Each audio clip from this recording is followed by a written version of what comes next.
All right, hey everyone. So I'm a couple days behind. We know the WNBA started on May 14th, a couple days ago. Today is Thursday the 16th. But a couple of games I want to go over and review. But have you know that we did go 4 for 4 on my Patreon. But a couple things really stood out in the first two games. So just recognize that May 14th was Israel's 76th birthday since they became a state in 1948. So in regards to it being the 28th season of the WNBA, just want to point out that Israel equates to 28. And again, like how I said, it was their 76th birthday since 1948. It was a perfect two teams to lead off the season, with New York Liberty equating to 76, just as well as Washington Mystics equating to 76. So you can see the first game was Liberty versus Mystics, but the 28 played in the first two games strong. First game, Sandy Bronnadello with the New York Liberty. These are my pregame notes, but you can see that right here. Sandy Bronnadello with Liberty, she was 48 and 28 going into the game, and she won that game, staying on 28 losses. And if you don't recognize, I can show you real quick just so you don't have to believe me. But her updated record here, Sandy Bronnadello, 49-28.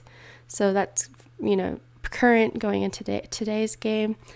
So the 28 played there for the 28th season, but then you had a double play of it happening in the Indiana Fever versus Connecticut Sun, and that's more of why the reason I thought Caitlin Clark definitely wasn't going to win her first game. People are all hyped and excited, and man, you just got to think about that. I'm sure she'll end up having a good season and all, but I mean, for the opener, they even pointed out in the game, because I watched it, that there was a dad in the stands that bought his whole family tickets to be there, of course, with his little girls and such, and it cost him $6,000 for tickets and everything just to be there for that trip. And I mean, what an opener to watch Caitlin Clark with 10 turnovers. What a joke, right? And don't say I didn't warn you guys. I did a video on Caitlin Clark a month or two ago now, and that's all my video was about, was a concern about all of her turnovers in the NCAA.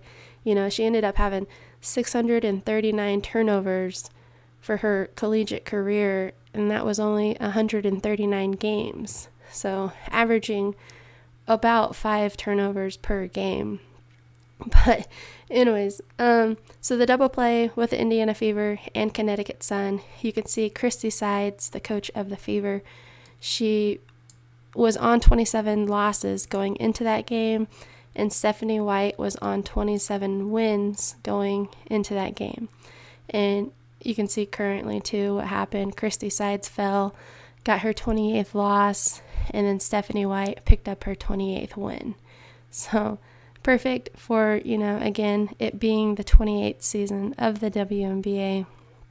And, it is going to make things a little bit tricky for today's game, just because you have Sandy Bronnadello going against Christy Sides on a 29 date numerology today. And, a lot with 29 with the Fever,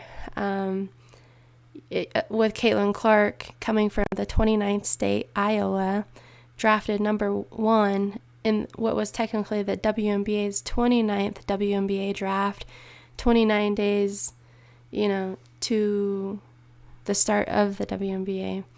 That was on April 15th. I'm getting all twisted. But so a lot of 29s on the board in today's game, with it having a 29 date numerology, but then also Fever equates to 29. But we're still getting, my notes are up for today's game. Just got to put my pick up. Usually I try to do that before noon. But yeah, I just had to point out those little rituals for the 28th season happening in the WNBA. And, we didn't blink an eye on the Fever and Caitlin Clark losing that game. But anyways, I'll leave it there. See ya.